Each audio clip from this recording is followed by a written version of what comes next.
Members of the National Assembly have been divided by the High Court ruling outlawing Speaker Moses Wetangula's declaration that granted the Kenya Kwanza Alliance the majority.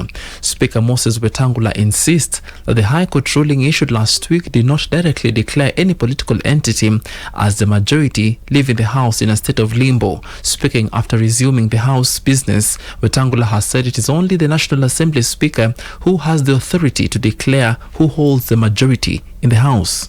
The judgment quashed the direction of the Speaker on the majority-minority. The judgment never declared who is the majority. It is not the court to declare the majority. It is the Speaker of this House. And you better know that. It is the Speaker of the House to declare the majority. Wetangula also rejected calls by Minority Whip Emilio Odhiambo to relinquish his position to Deputy Speaker Gladys Boss-Sholei following a court ruling that questioned his impartiality as a neutral arbiter. Wetangula argued that there was no substantive motion before the House to warrant his resignation. He also maintained that the ruling did not cast any aspersions on his conduct. As to whether the Speaker, yours truly, should preside over these proceedings or not, I'll dispose it off as follows. One, there's no motion before the House about this. Number two, I am a senior lawyer in this country, and I'm your senior Emilio Odhiambo. I have read that judgment with a tooth comb, and there's nowhere it requires the Speaker to do what you are saying. More particularly, the final findings of that judgment, which as a distinguished learned friend, we had an opportunity to read through together today. That judgment does not cast aspersions on the Speaker presiding on such proceedings.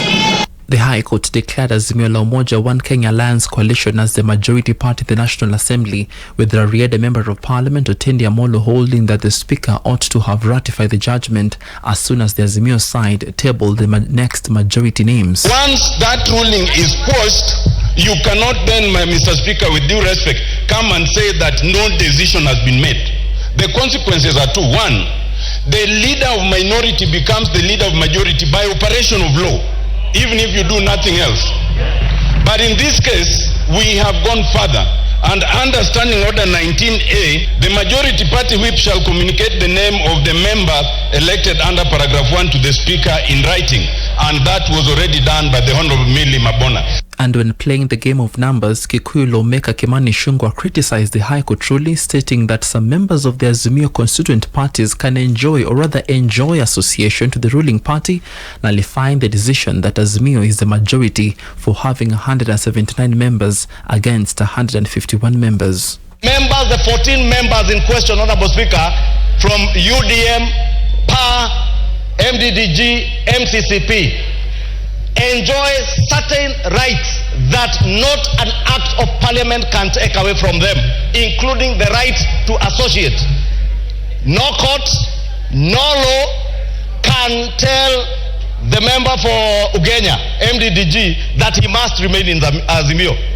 There is no court, no act of parliament, including the Political Parties and the Political Parties Coalition Act that was acrimoniously passed in this House at the tail end of the last parliament, can force the 8 members of UDM to associate with Azimio. Pearl Newsbeat. In other news, former Kiambu Governor Ferdinand Waititu will tomorrow know his fate in the 588 million graft case against him. This is as the Nairobi Anti-Corruption Court is set to deliver a judgment in the case that also roped in Waititu's wife Susan Wangari Ndung'u, as well as Luka Mwangi Wahinya, the former transport manager, Charles Shegembuthia, Beth Wangeshi Mburu, Testimony Enterprises Limited, Saika 2 Estate Developers Limited, and Bienvenue Delta Hotel. The ex-Kiambu County boss and his co-accused were charged with the irregular wording of road tenders worth the said amount in February 2018. They also face separate charges of conflict of interest, abuse of office, engaging in fraudulent practices in procurement, fraudulent acquisition of property, and money laundering. The family and money laundering, I beg your pardon. Pearl Newsbeat. And the family of missing Brian Odhiambo has protested the mysterious disappearance of their kin for more than 25 days now and have appealed to the authorities to produce their son dead or alive.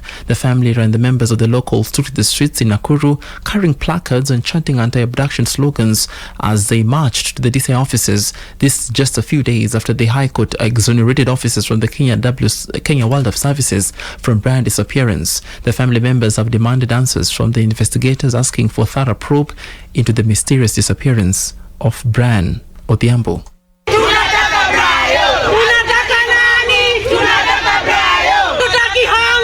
Kama the KWS wametupa Brian kwa maji ama wamemfanyia nini, watupe tu Brian. Sisi ni wazazi na tuko na uchungu ya uzazi, watupatie tu Brian, watupe kwa amani. Hatufanyi maandamano ya kuumizana, watupe tu Brian kwa amani. Tu Brian leo kwa DCI sababu tunataka watuambie watatusaidia aje, kwa sababu koti ilitoa order ikasema hakuna evidence. Kwa sababu sisi tu kuchukua video, kwa sababu hawa maaskari ni watu wamezoea kushika hawa vijana na tunaongea nao na maneno inaisha.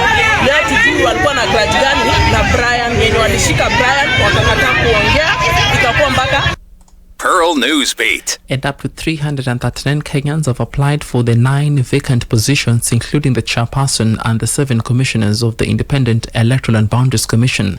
This as the IEBC selection panel has confirmed to a fully fledged IEBC commission by April this year. The panel's chairperson, Nelson Makanda, has assured that the ongoing recruitment process will be completed by the set deadline, aiming to restore a fully functioning electoral body in time for elections. Pearl Newsbeat. And across the border, Canada will give a firm and clear response to the latest trade barriers planned by US President Donald Trump, says Prime Minister Justin Trudeau.